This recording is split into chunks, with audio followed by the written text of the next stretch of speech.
Okay, and it looks like we have started up.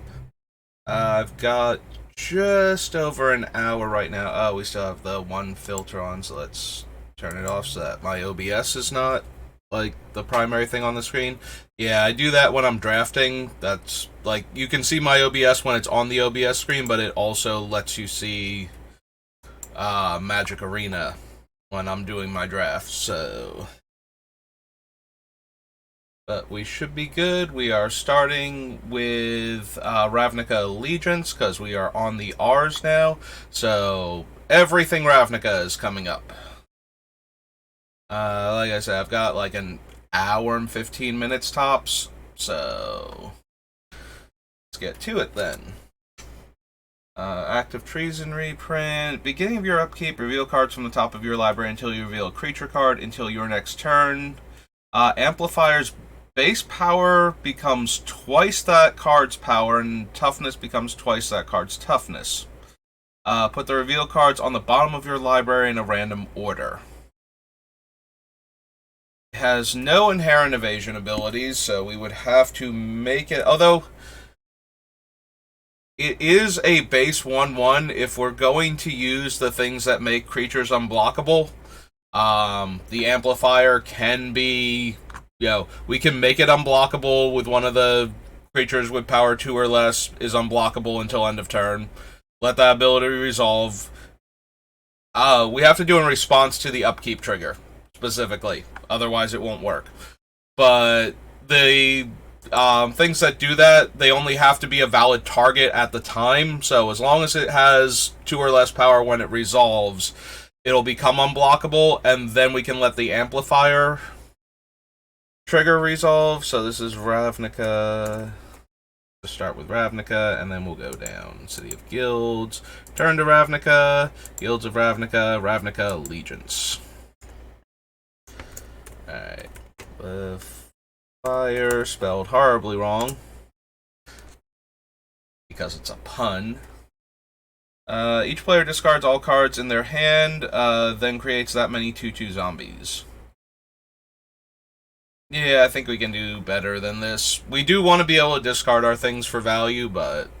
And it does make all the opponents lose their hands, too, and just get a bunch of 2/2s. Still not great.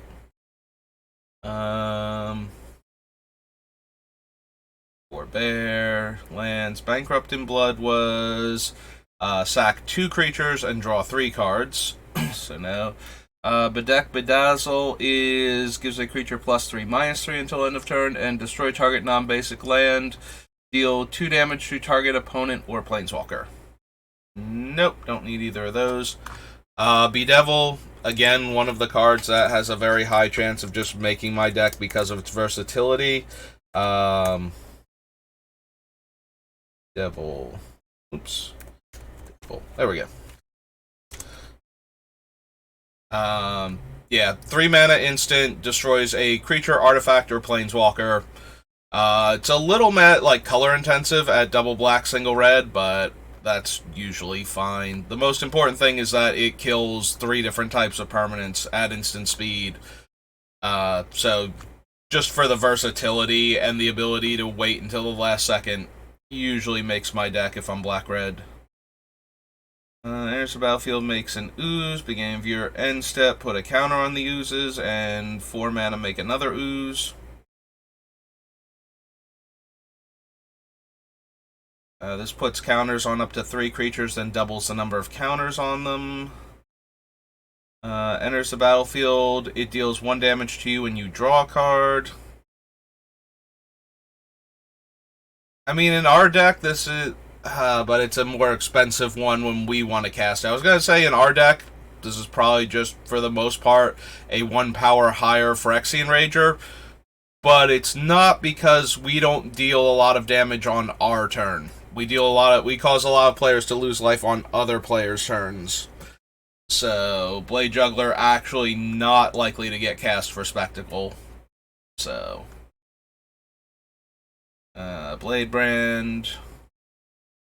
attacks, you may sacrifice another creature, can't be blocked this turn. Remove a counter from a creature you control, deals 2 damage to any target. Creatures you control get +2 power. Riot, and whenever attacks, you may discard a card. If you do, draw a card. Kind of similar to the Jackal, only has 1 toughness, but I don't know how much that actually matters. Because it has Riot, we could give it haste for us if we need to draw the card. Although the Kenra, I think, is 2 mana for a 2/2 that exerts to loot. So this one is 3 mana. Okay, I've talked myself back out of it. I was thinking for a minute that it might be better, but it's actually 1 mana more than the Kenra, so... The Kenra, one of the things that it had going for is that we don't have a lot of cheap creatures to begin with, so having a tiny creature that we would want to do this with. So we give this to an opponent. They have to keep choosing things they haven't chosen before. Life total becomes 4, discard their hand, and gives each of their opponents a 2/2 zombie token. Powerful, but 7 mana, and it's not advancing our strategy. Carnival and Carnage deals 1 damage to target creature or planeswalker. My head is completely tilted sideways now. And 1 damage to that permanent's controller. 3 damage to target opponent. That player discards 2 cards. Yeah, the Carnival side is not anything we're even remotely interested in, and if we wanted Carnage, we would be running Blightning. And we're not running Blightning, so... Just gonna move on. Enters the battlefield, exile a creature card from a graveyard, and gain 2 life. 3/7 zombie crocodile. Whenever a creature you control with power 1 or less attacks, deals 1 damage to the player or planeswalker that creature's attacking. Most of our guys, even the ones that we want to play and attack with, are not that little. So 3/1 haste. As long as you control a Domri planeswalker, gets +1/+1 and has trample. Whenever an opponent casts a non-creature spell, deal 1 damage to them, and sacrifice this, destroy target artifact or enchantment, and deal 2 damage to that permanent's controller. Riot, attacks target creature and opponent controls can't block. Target creature can't block this turn. Target land becomes a 4/4. Target creature gets -3/-3. If you control a creature with power 4 or greater, you may return a creature from your graveyard to your hand. Collision Colossus is 6 damage to a flyer, or target creature gets +4/+2 and trample. There's a part of me that wants, like, an instant speed trick that gives trample, just so that we can do that on one of the giant non-trampling, easy to block creatures. But at the same time, it's a card in our deck, and anytime you do that, it's probably not going to make the list. Like, that effect is not worth a card in our deck most of the time, compared to doing other things we want. This thing can also clear out a large flyer, but it's not even guaranteed to do that. If it was a full-on plummet and this effect, maybe I could talk myself into it, but... If it was like hybrid red-green, and was a plummet, then I could probably do it, but just giving the +4 and trample, not quite good enough. -2/-2, and exiles the creatures that die. Target player discards a card at sorcery speed, deals 1 damage to target opponent or planeswalker. Nope.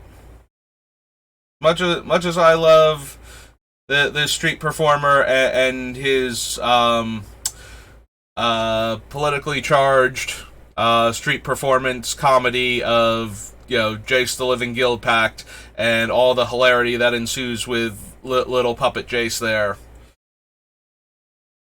I love that the artist actually made this puppet before they drew it, just to... I'm guessing just to get, like, the full idea of what the mental, like, to help solidify the mental image of what this thing looks like. There was a physical copy of this puppet, and it sold for... It was, like, going for over $1,000 when they sold it after that. So, you know, time well spent on their part, probably, depending on how long it took them to construct it, but... And how much, like, cost and effort went into building it, but... And it's a very tiny puppet too. It like would comfortably fit in the palm of your hand from what I saw of it. Like it's not like a full-size marionette. But it is amusing that the artist actually made this doll so that they would have a model for the artwork and then sold the doll afterwards. Like that was it was I like if I could have afforded it, if it was only like a couple $100 for the doll, I might have tried to get it. Um but yeah, it was getting up to like $1,000 for the doll, so had to pass on that one. There are a few things that, I saw them and I know they're super unique and rare to Magic, but I just couldn't justify the cost at the time. One of the things I actually had a chance to buy, now that I'm thinking about this topic, so when Wizards wants to change how their cards look, like once they get to a point in the process, they will actually physically print some of those cards so that you could see what they would look like in real life instead of just like, here's a computer scan of what we would expect the card to look like. No, they want to actually test it and see what it looks like. So when they were thinking about changing the frame for Magic back around like 6th edition Unglued era, and when they were beginning to do foils for the first time, like the premium cards, they did a bunch of test prints of various ideas that they had for how these would go. If you're a real oddity collector in Magic, you might have possibly seen the Exodus foils. So the Exodus foils, they took a like regular sheet of Exodus, because that was something that was in the printing press at the time, and they applied the foil process that they were going to use for the Dragon from Urza Saga and everything from Legacy and Destiny onward, until they changed the frame and changed the foil process again. So the original foils with a little shooting star watermark at the bottom, and just flat foil on the thing, as opposed to like the more dynamic foils they have now that highlight certain art aspects on the artwork of the card. There is a sheet or two of Exodus rares that were like that. One of the most expensive cards from that sheet, because it's already on the reserve list, and they did not print a foil promo version of it before it got, before they closed the promo loophole. I have seen the City of Traders, and they wanted the person that had it. So the person that had it had a bunch of foil oddities for Magic, printing errors, things like that. Another thing that they had a bunch, like not a bunch of, but like more than one of each copy, was like the first group of like Judge promos and like early, not quite FNMs. They weren't doing it for FNMs. They were doing it for other official WotC events though, before they started having like the official FNM promos. There was a group of them that the text had not been printed on them properly, so they had their artwork and any symbols, like mana symbols in the casting cost, tap and mana symbols in the text box, but everything else on the card was blank. And they had, so among those were the Judge promo Lightning Bolt, Gaia's Cradle, Duress, but yeah, they wanted a small fortune for those two. And I'm not gonna lie, I was a little bit interested. And when I say a small fortune, I mean before Cradle spiked to $1,000+. So they wanted $500 or something for that Cradle back when Cradle was only $150. So really wish I had gone for that one. But the thing that I actually had wanted to buy, so why I'm explaining all these weird foil things that they had, one of the things I had wanted to buy, because they are so rare, and I did not have the money on me, and this is before I had even gotten a debit card, and I never had a credit card because it would always let me spend money I didn't have on me at the time, which is a dangerous thing when I buy Magic the way I do. So one of the things that they had, so there was a plan to do a different frame at one point in time. They talk about different frames a lot at Wizards. And before we started doing like the where the sets now just have cards in alternate frames, because now that's a thing that's easier for them to do. It used to be a big deal to change the frame in Magic, especially since it would be on all of the cards, not just on like alternate artworks in the booster packs. So they would have to test and see if they like the layout. If you've ever seen Future Sight, the cards that I was looking at are very similar to Future Sight, where the casting cost is on the left-hand side. And so that way you get, like, when you fan the cards out, most players will have, like, the left side of the card visible, like, and then, like, the next card in their hand will be slightly on top of the right-hand side of the card. But that doesn't let you see the casting costs of the card, so, and the name at the same time. So they were thinking about putting the casting cost on the left-hand side of the card, similar to Future Sight. So one of the test prints that they did had a bunch of cards like that, where the name and where the casting cost would go were on the left-hand side, and they had very different frames from normal-looking Magic cards. One of the cards that they did the test print for was the basic Island. So they had a giant growth with like the green mana symbol on the left-hand side, but they also had a basic Island. And it looks like it has a regular artwork, I think, from 7th edition, or 6th edition. It would have been still 6th edition at the time. They had 6th edition artwork from the islands, but the frame was so different from a normal Magic card, and then it has a normal Magic the Gathering back. They wanted $1,000 for this island. There's like 2 of them that I am aware of. They only did like they only did a couple cards with this frame to test it.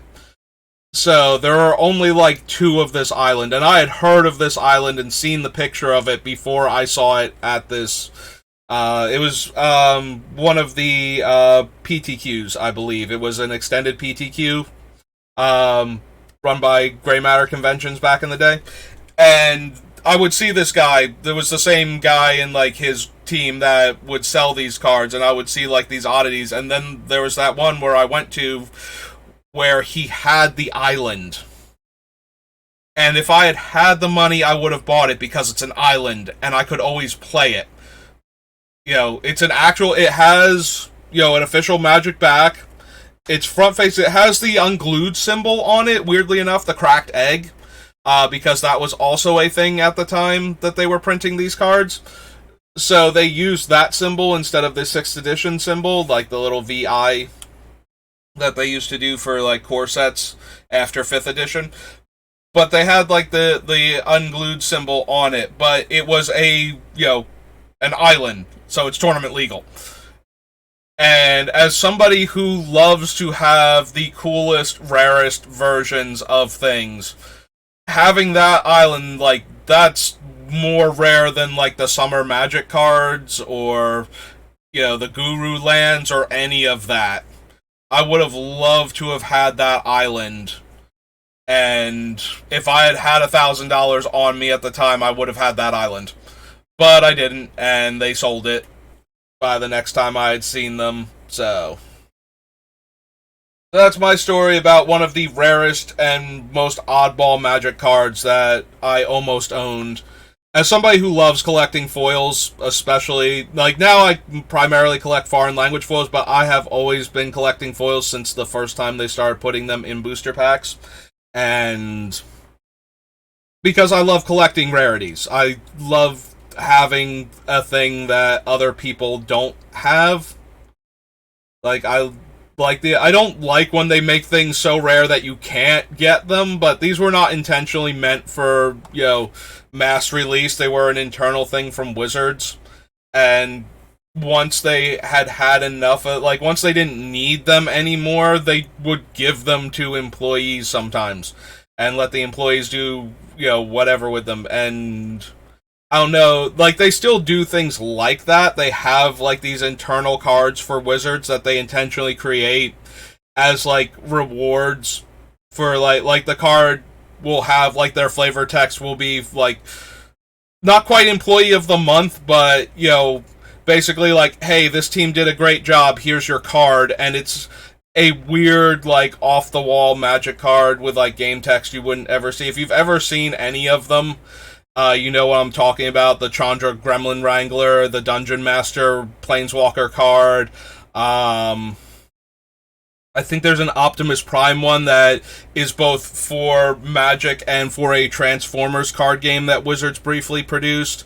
There's one that's like the there's a card game that Wizards makes, but only prints in Japanese anymore. I want to say it was called Duel Masters in English or something like that. It's the one that inspired the double face cards for Magic because that game has double face cards already.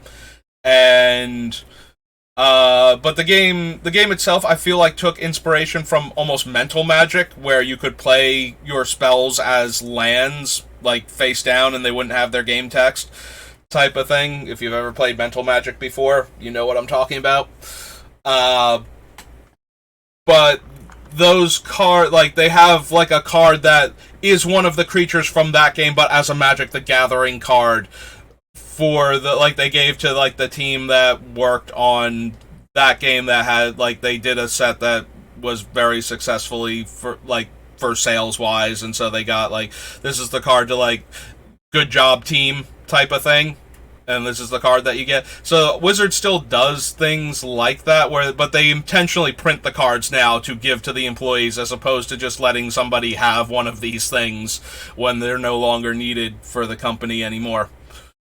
But yeah, so that is my rant on Magic oddities. I'm sure I'll rant about it again because that's I like things like that more than I like things like The Walking Dead and the Street Fighter and the Stranger Things Secret Lairs, because the things that I'm describing are never going to be tournament legal, weren't designed to be played in tournaments, they're just fun little oddball Magic things. And those I don't mind because if you want to play Magic, you don't need any of those, and in fact, they don't help you play Magic outside of being able to build a super weird deck for casual play. In fact, I think the cards that they give to the Wizards employees that are those things are technically oversized for regular Magic cards too, like they're like the 6x9 or something, so you wouldn't even be able to play them in decks anyway.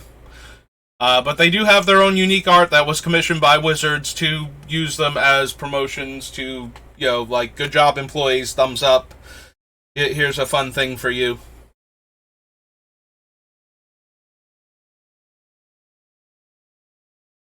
And I'm down to an hour already, and I've gotten up to the D's in the first Ravnica set. I'm not going to make it. Enters the battlefield, deals 1 damage to each opponent and each creature they control. No. Gets 2 dead creatures back. No. 5/3 and dies to give you 2 1/1s. No. Destroy an artifact. Destroy a defender. No. This Dome gives you red or green mana, and if you cast a creature, they gain Riot. Top 4 cards of your deck. Reveal up to 2 creature cards into your hand. Emblem at the beginning of each end step, create a 4/4 red and green trampling beast token. +1/+1 in haste. Deal 3 damage to any target. Put 3 counters on each creature you control and give them trample until end of turn. And this is going to be the one that gets his card out of your deck. Yeah. The 5/2 Trampler. Right, there's also Dovin was the other one with a Planeswalker deck, and he's more artifacty, so he gets this thing that's a 5/5 Vigilance while you have him in play. Target player reveals their hand, and you discard a non-land. Deals X damage, and then you can cast a spell with X or less. Vigilance, Trample, Haste. Enters the battlefield. Other creatures you control get +2/+2 Vigilance and Trample until end of turn. If we knew they weren't coming at us, I would gladly give away this overrun, this mediocre Craterhoof Behemoth. But that's not how that works, so 4 mana 4/4 that can't be blocked by little dudes. 2/2, beginning of your upkeep, sacrifice a creature. If you do, deals 2 damage to an opponent or planeswalker. 6 mana instant, deal 4 damage to target creature and opponent controls, and then 2 damage to each other creature that player controls if you have a 4+ power creature. Whenever you pay life, put that many counters on this. Black and 1, remove 4 counters, destroy target creature. When this dies, deals 1 damage to any target. Riot, Trample, and 6 mana to give it 3 power. 8/8, difficult to block, costs 1 less for each gate, so specifically power 2 or less on the difficult to block. Enters the battlefield under gate enters the battlefield under your control, can put it on top of your deck. Yeah, we're not a Gates deck, we don't super care. Same thing for Gatebreaker Ram. I did love drafting the Gates deck in this set, though. I love me some Gatebreaker Ram and some Colossus. Like, those things have so much inevitability. Like, the Ram just kills so quickly, and then the Colossus just will not die. And the best your opponent can do is tempo you out long enough to kill you before the Gate Colossus comes back again and starts rumbling on them. Because it's their big creatures have to get in its way. Like, they can't chump block with, like, little dudes. So, X damage to each creature, where X is the number of gates you control. Destroy a creature and scry 1. Riot and Menace, +3/+3 in reach. Multicolored creatures get +1/+1. Create a number of 1/1 goblins equal to 2 plus the number of cards named Goblin Gathering. No. Spend 4 mana, gets +2/+2. Exile a creature with power 3 or less. Adapt, and whenever 1 or more counters are put on Growth Chamber Guardian, you may search your library for a card named Growth Chamber Guardian. Right, this is the one that is probably... I remember him being okay in Constructed. I don't know that he was ever a major card, but I feel like he showed up a bunch. I think something else had to go away first, though, before he started doing anything, which is why I don't remember him too clearly as being, like, a major player. But I feel like this thing for a while was a card, and I don't remember very clearly, because I was not super focused on Tournament Magic at the time. This is where I started getting away from, like, even before this, I'd started getting away from Constructed Magic. Like, game days at the places I played at were finally, like, for limited, instead of being, like, the one time a set I played Constructed. Because for the longest time, I was only playing Constructed for game day just to get the game day promo. And so once we stopped needing to do a standard deck for game day, I stopped really caring at all for Constructed and started focusing on Limited, because that's where I have the most fun. Limited, and then I built, like, lots of Commander decks because I enjoy playing Commander casually, you know, in between rounds and whatnot, and I have a lot more fun with that than I do with competitive Constructed decks. So yeah, if I want to play competitively, I want to do Limited. If I do something where I need to be able to play competitively, then I have to look stuff up and probably net deck and then practice with that. Because I'm not gonna... I used to be able to build my own decks, like, actually look at the format, figure out, like, what the major archetypes were, what I could be doing, and then either run one of those or run something that I felt would have a good chance against what I was seeing. But it's been decades since I had my finger on the pulse of Constructed well enough to do anything like that. Nowadays, I would have to start by just copying one of these successful decks and learning it and practicing with it in order to do anything in a Constructed format. Riot, Trample, as long as it's your turn, you and Spellbreaker are hexproof. Guardian Project, one of the biggest cards to come out for Commander for this set. Like, a lot of hype around this card, since it basically says that all of your green creatures draw you a card, or maybe it's even creatures just in your green decks. Non-token creature, okay. So, yeah, if it doesn't have the same name as something else that you have, you get to draw a card. Very, very easy to accomplish in Commander. Weirdly.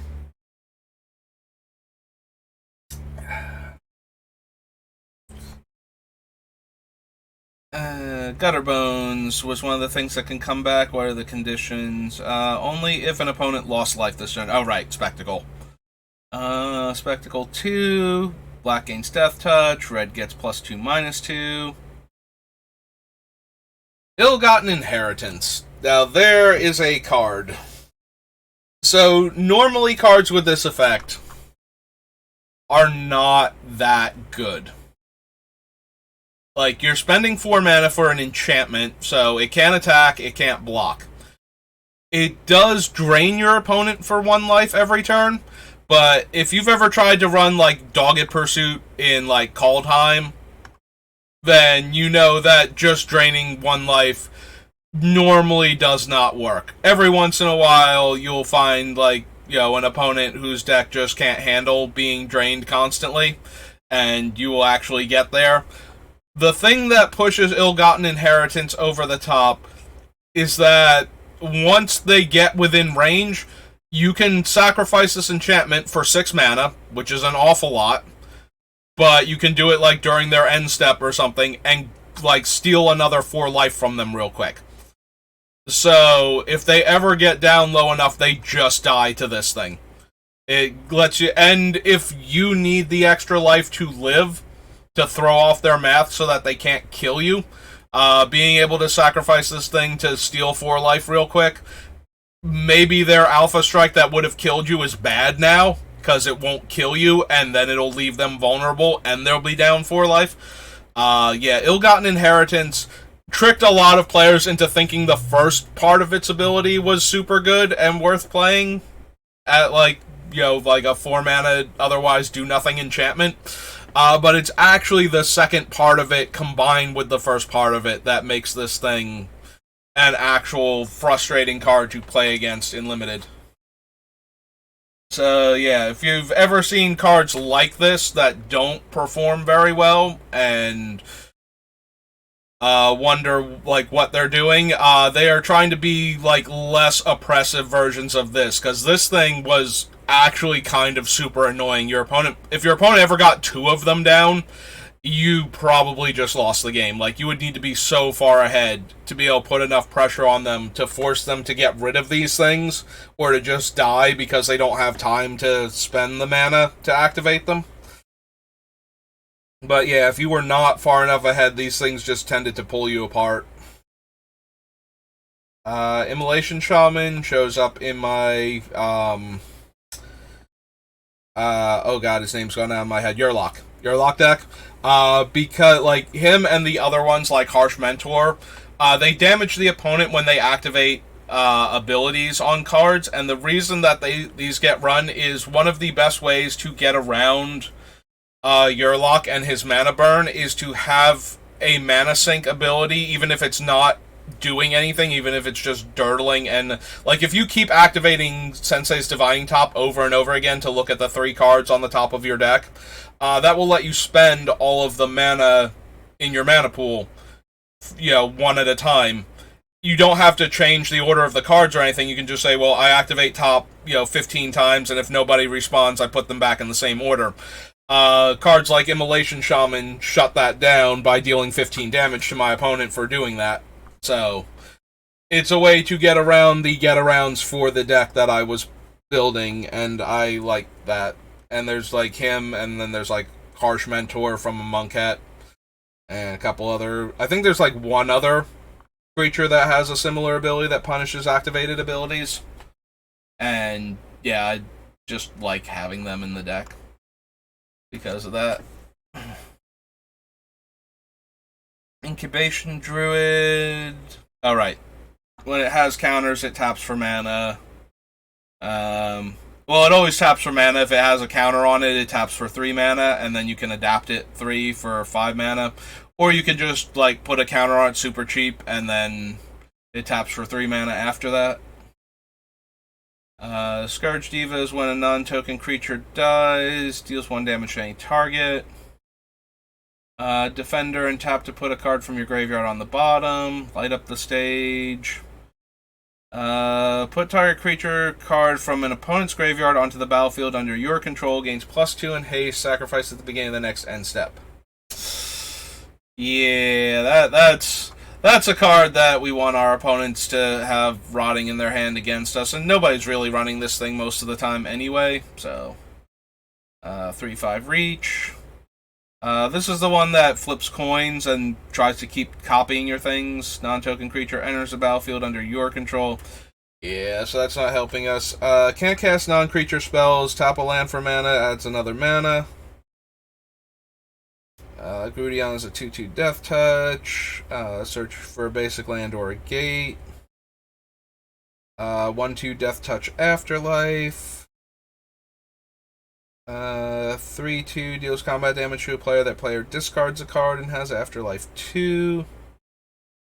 Instant and sorcery spells you control have Death Touch. We don't really have any instants or sorceries that we're dealing damage with, so Pestilent Spirit's not helping anything. Becomes blocked. The defending creature gets -1/-1 until end of turn. Taps for mana your gates can produce. Sacrifice 2 other creatures. Any number of target players each lose 2 life. Sack a creature, and you add 2 black mana and draw a card.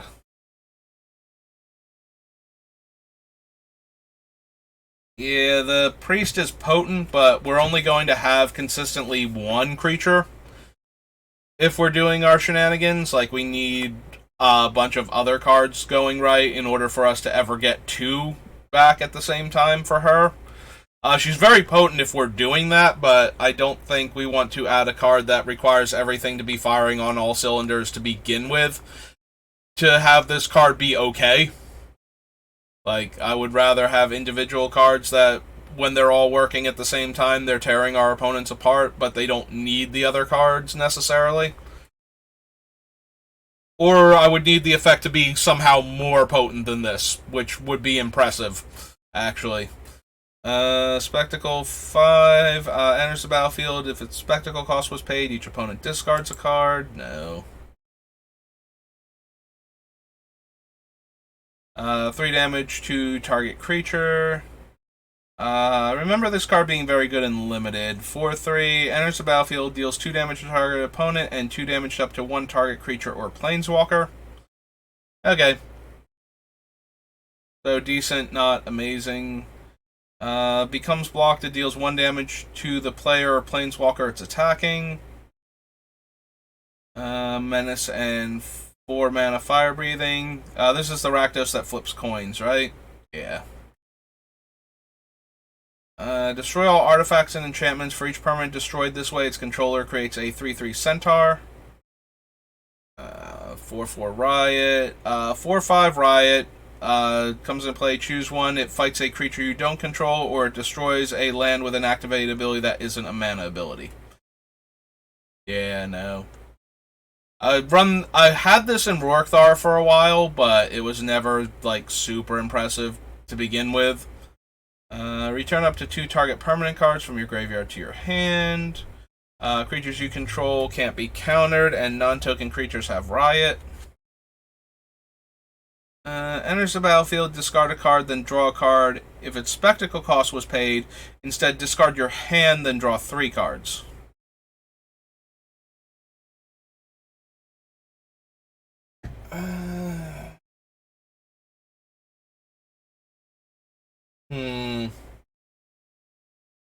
It's a 2/2 that lets us rummage when it comes into play. Under the right conditions, we could discard our hand and draw 3 cards, if that would be beneficial to us, if we're getting our hand clogged by things that we wanted in the graveyard anyway.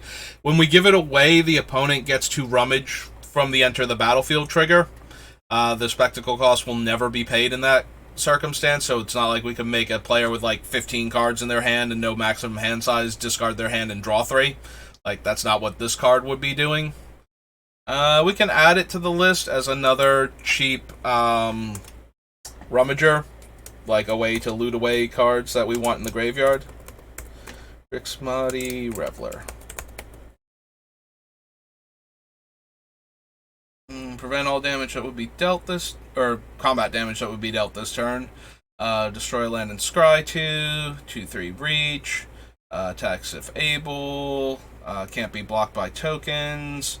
6/6 enters the battlefield. Count the number of +1/+1 counters on creatures you control. Creatures your opponents control with power less than or equal to that number can't block this turn. Nope. Destroy target creature with flying. Deals 1 damage to each creature with flying your opponents control. 0/3 defender and can make mana.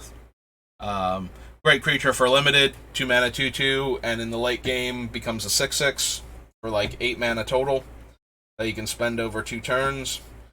One of the more brutal fight cards, +2/+2, and fight usually means you win combat, and then your guy is bigger. Still can die due to combat damage from having taken damage from the one creature, but sometimes that's not even likely. Like, sometimes, your 3/3 punches out your opponent's 2/2, and now they only have a 1/1 blocker, and now you get to smash face with your 5/5, and they can either chump or take 5 damage, and then have to still worry about your 3/3 later. Deals 2 damage to target creature. If it would die, exile it. Graveyard Hate. This is the mill card, right? 0/3 and has 2 tap. Target player mills 3.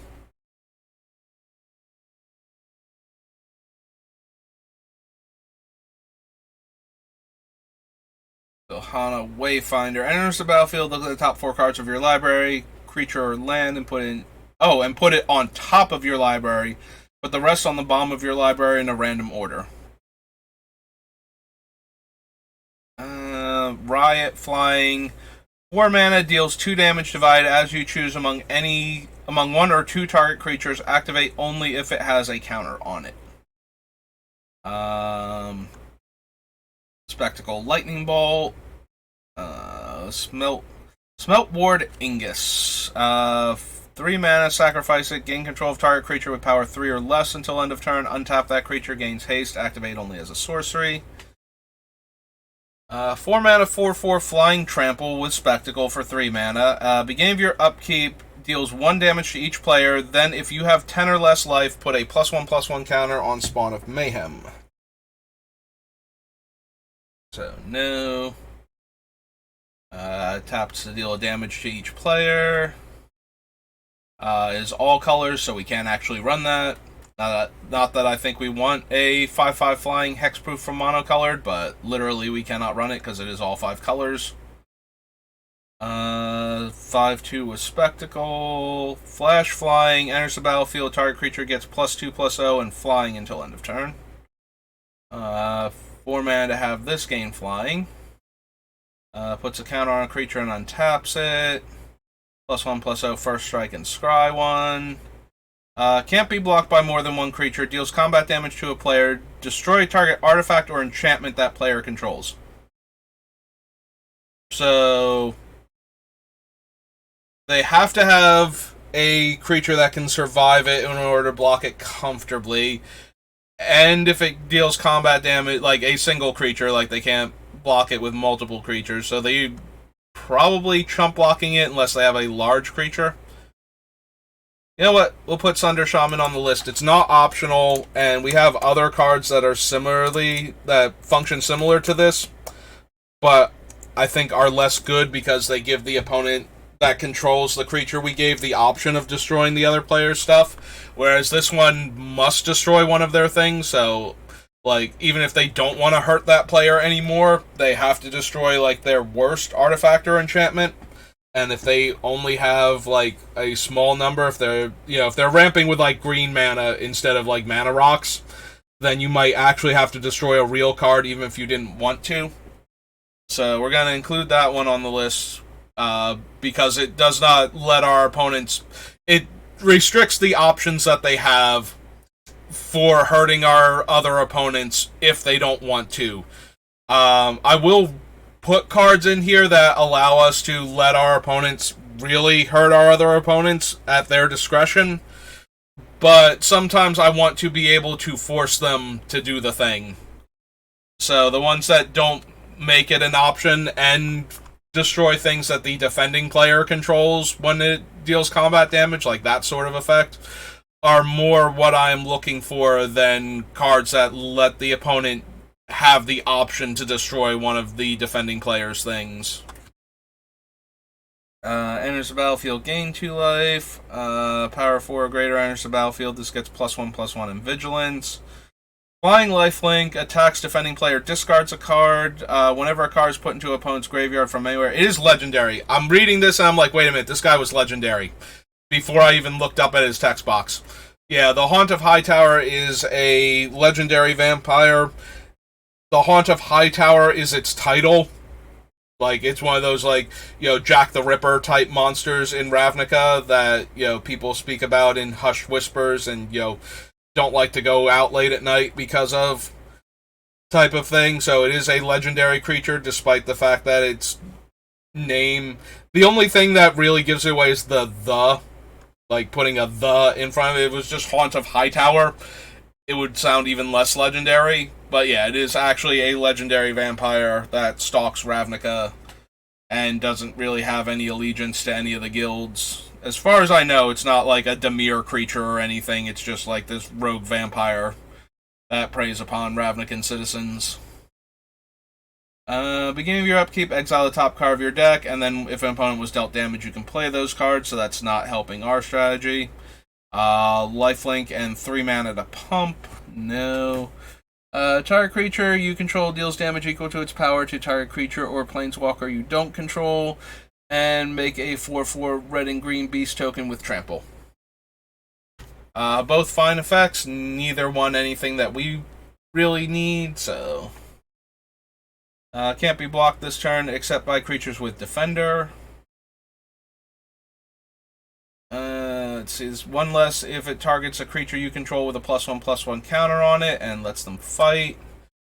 Multicolored spells let you draw a card and tap, add 1 mana of your choice. Gives +5 toughness and reach. 5/5 with adapt 2, and each creature you control with a counter on it has trample. Enters the battlefield, you may sacrifice another creature. If you do, it gets 2 counters, and you get to scry 2.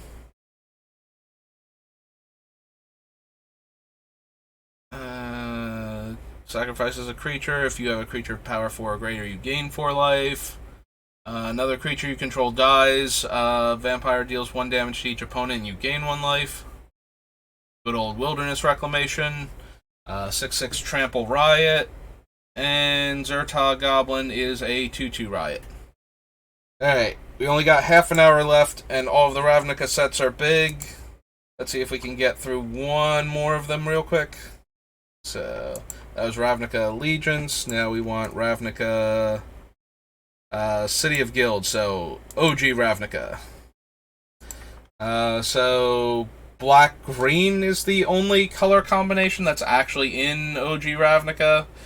For us, like green-red and black-red are in the other sets.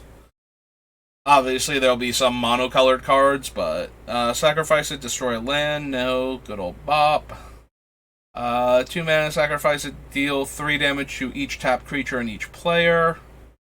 Non-creature spells cost 2 less, but you have to sacrifice a creature or it's countered. Whenever a creature spell is played, each player returns all cards with the same name, so no.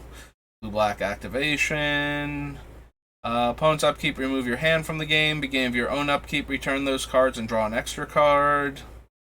Destroy target creature that isn't enchanted, it can't be regenerated, and has transmute. There's that green guy that I couldn't remember where he's originally from. As long as he has an R attached to him. Or when an R becomes attached to him, he makes 2 1/1s.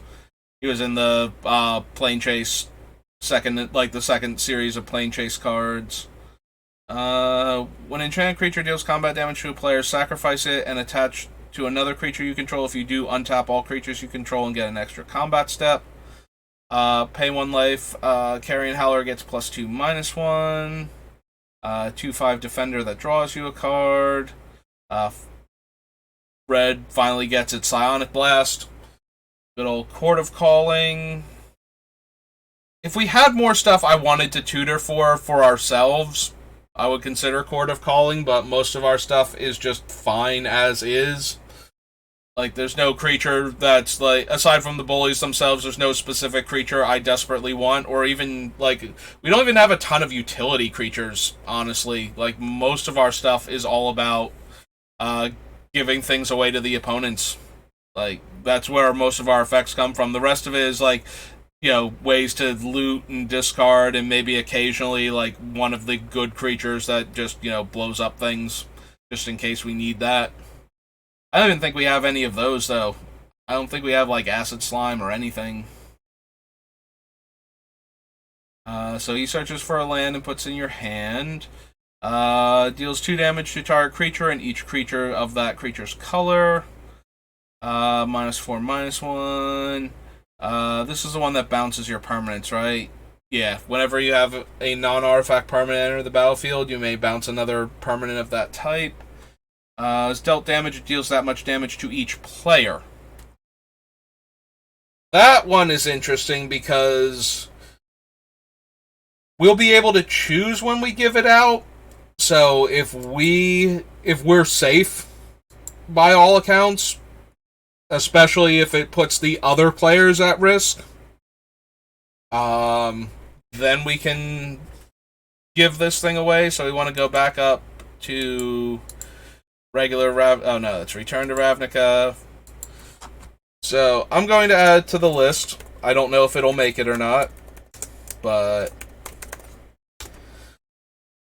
this is like the Hydra Omnivore that we're okay with because it murders the player that has it also, in addition to, like, everybody takes the damage, so we do have to be careful of that. But as long as we're at a comfortable enough life total, this might just end a game, especially if we have a couple ways to, like, sneak in some damage afterwards to other players.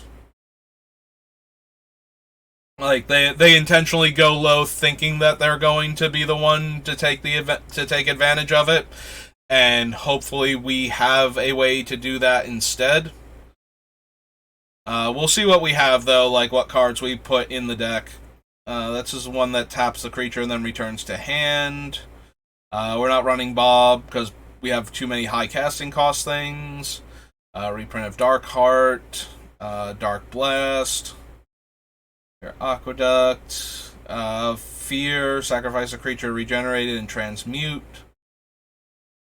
The Transmute cards get a little more interesting, like the creature ones, if we know we want to transmute into specific spells. Because then we can use these as tutors that then put creatures in our graveyard that we can just give out to deal some damage and don't care about at all, type of thing. Destroy target creature with CMC X. Exactly. Deals damage to target creature or player equal the number of attacking creatures you control. We're not a counters or a token matters deck, so sorry, Doubling Season. Return target enchantment card from your graveyard to your hand. Sacrifice a creature. Target creature gets +2/+2 until end of turn. Another creature gets -2/-2.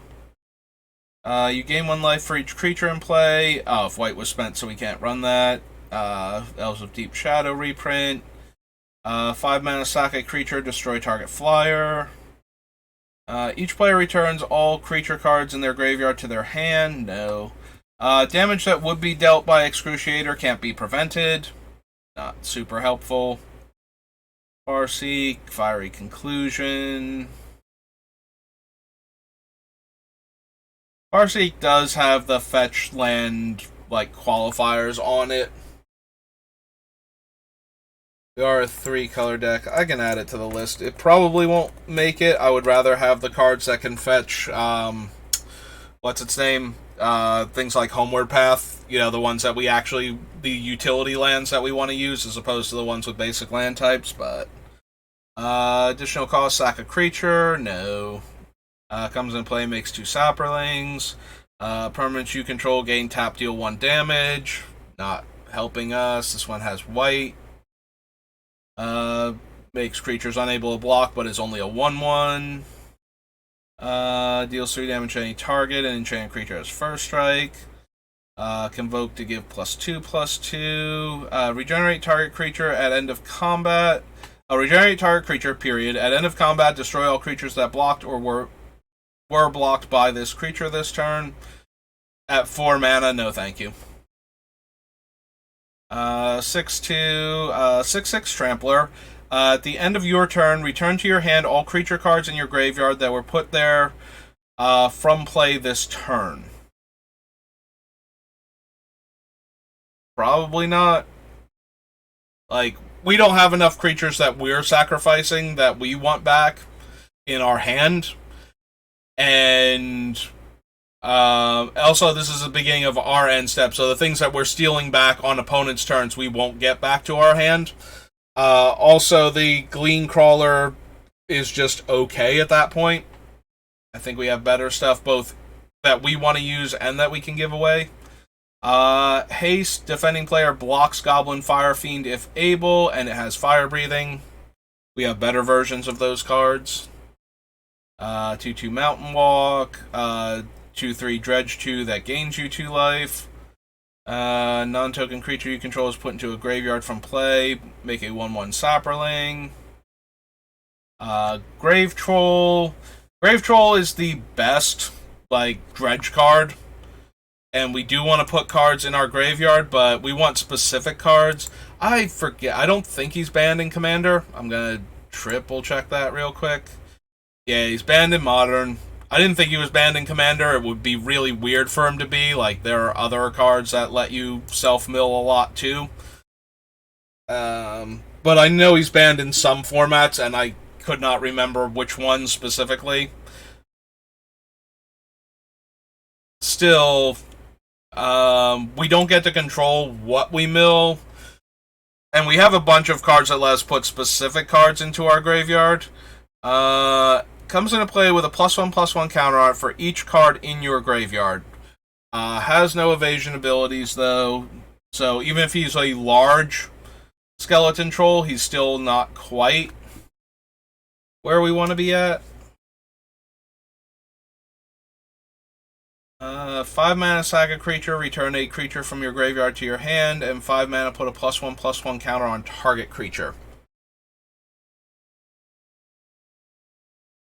So the one reason why I'm stopping on Golgari Guildmage, when we grab our stuff back, we want ways to sacrifice it that give us an actual advantage. Being able to pull back one of the few creatures we actually want to have in play and want to be able to cast is not the worst idea. Golgari Guildmage.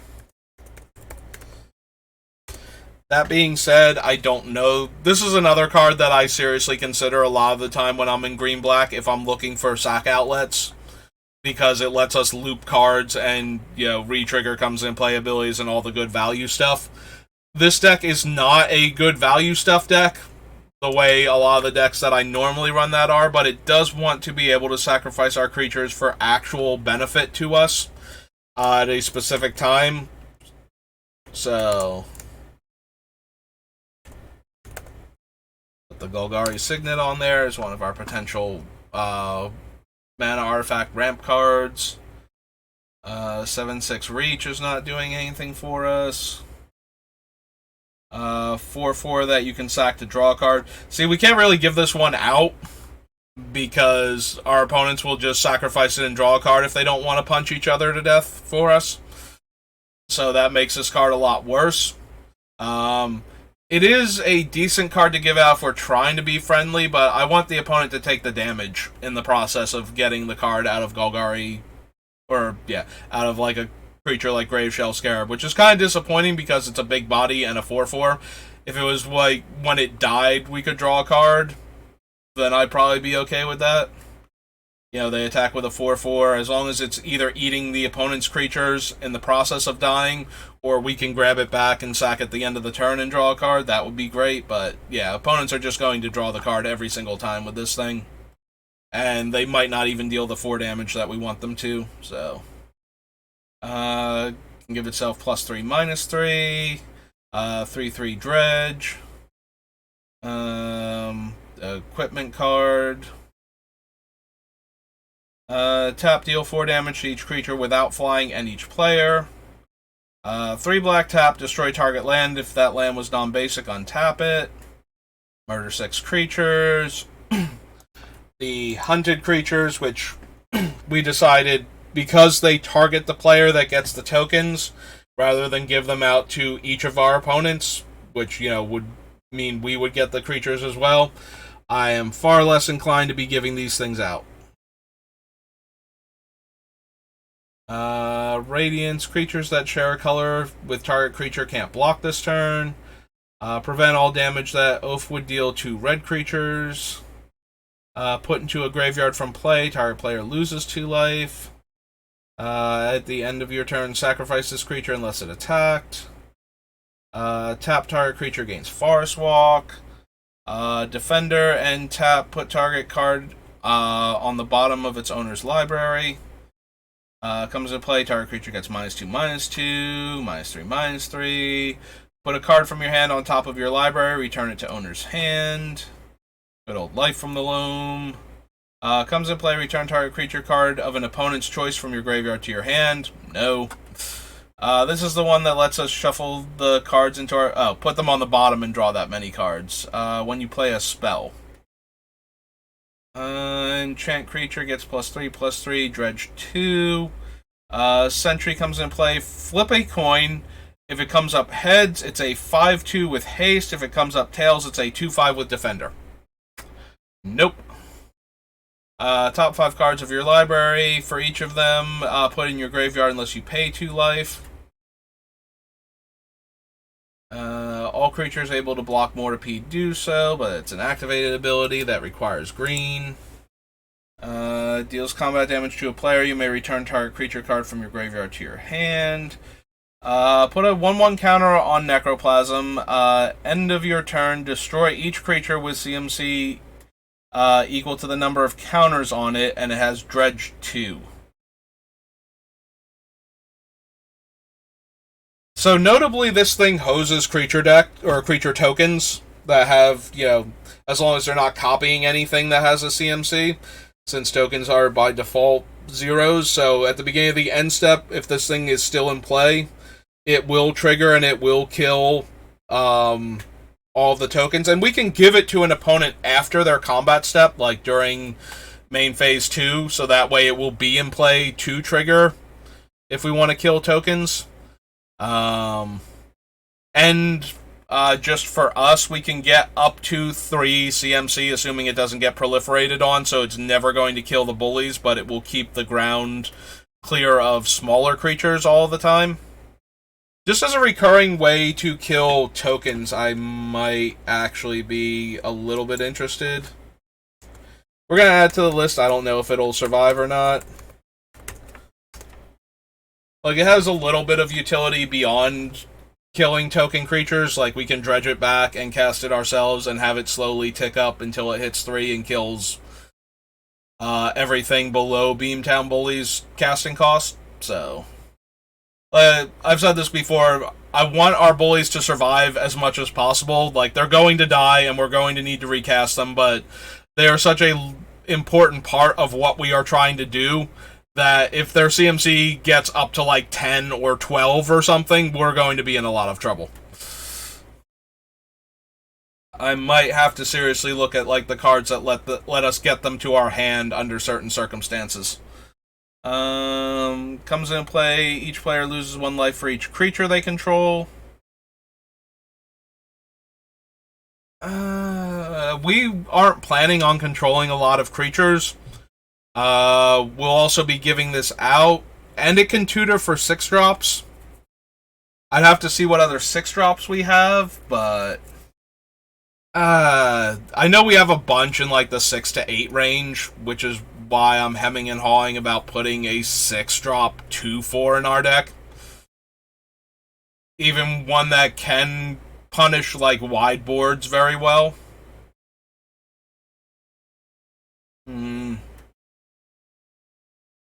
If we find other good, like, wide board punishes that we can put in instead, or if this thing just, is not doing enough, we can cut it. I'm gonna let it get on the list real quick.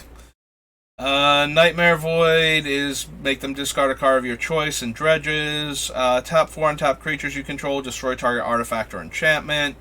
First non-creature spell cast each turn is countered.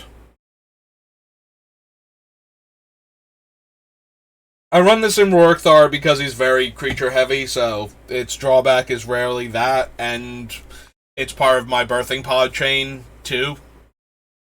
I think it's too much though to run in our deck. Like, this is not something we're going to cast to begin with, so this is one of those things that we have to give it away in order to stop opponents from being able to cast stuff.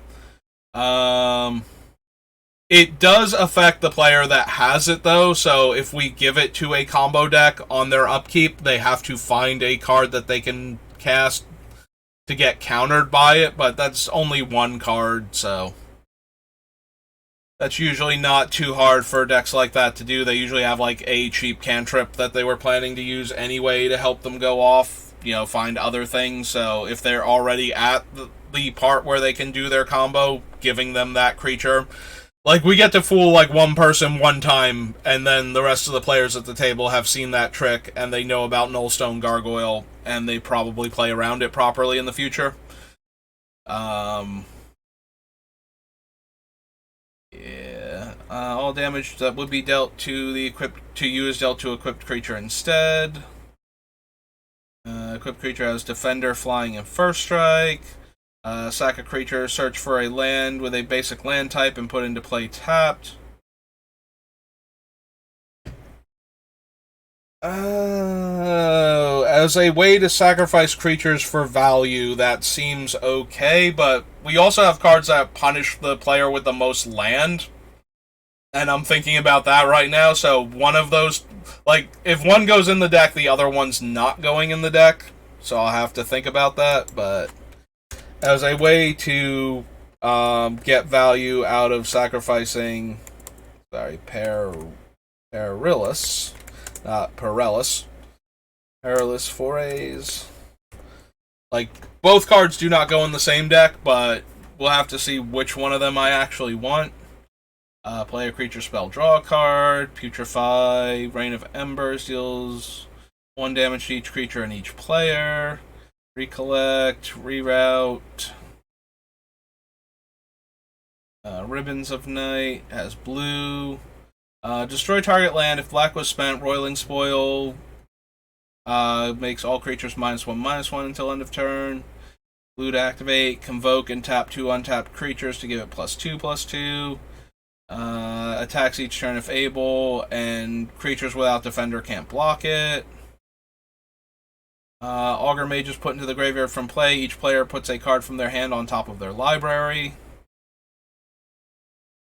That's each player or each opponent? Each player. Savra gives us benefits for sacrificing black and green creatures.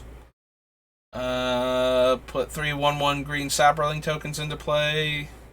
Power and toughness equal to the number of creatures you control. Destroy target land, add red. Sellsword Brood is put into a graveyard from play, deals 2 damage to you. Remove target card in a graveyard from the game. Put a +1/+1 counter on target creature. Siege Worm is a 5/5 trample convoke. This one lets us play an instant or sorcery from our graveyard without paying the casting cost. Green forces them to block. Green-black, remove from the game target creature blocking or blocked by them. And 3 mana, put a card removed from the game with them into play under your control. And has absolutely nothing to do with what our deck is doing, and they're a legendary Gorgon. Destroy target artifact, draw a card. Comes into play, deals 1 damage to a creature or player. Lets us give colored mana to our opponents. Probably not using that, but definitely something we could do. I think we have enough mana rocks that are better than this, and I can't imagine we're going to be running many of the creatures that we would need to give our opponents, like black, green, or red mana to work with for our stuff. So, Stinkweed Imp. Land comes into play under your control. Untap it and tap to untap target land. At the end of each player's turn, that player sacrifices an untapped land.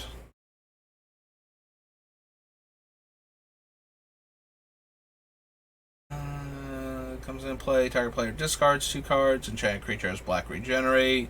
Convoke destroys an artifact or enchantment. A red-white artifact. That's a red-white land. Target creature and each creature that shares a color with it gain haste. No. Restless Tomb.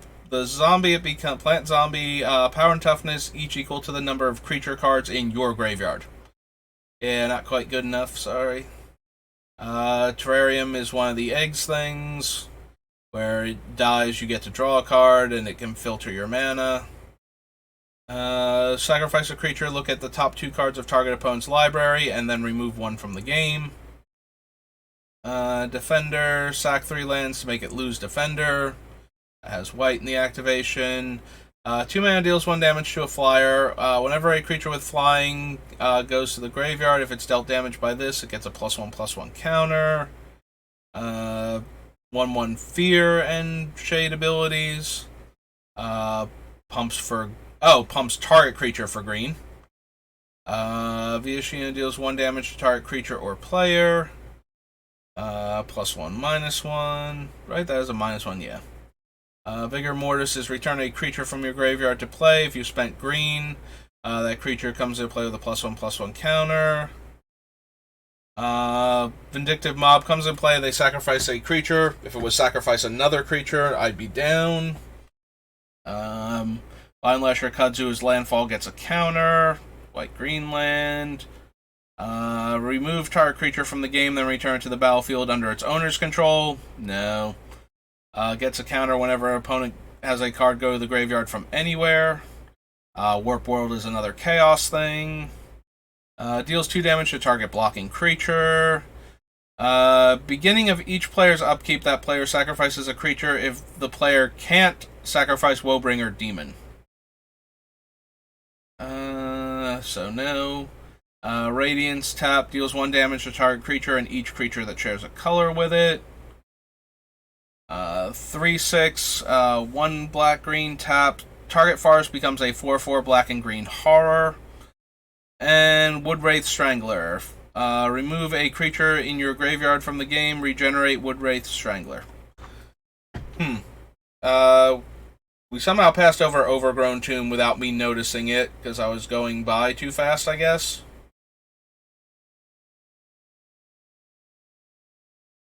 Overwhelmed. Yeah, it had to be on the previous page at the bottom then. I just passed right over it. Yep, there it is. Sorry, Overgrown Tomb.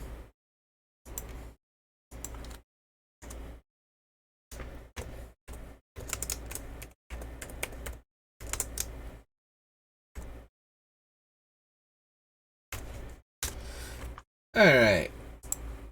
Oh, we only had time for a quick stream. Ooh. Do not go there. Silly thing.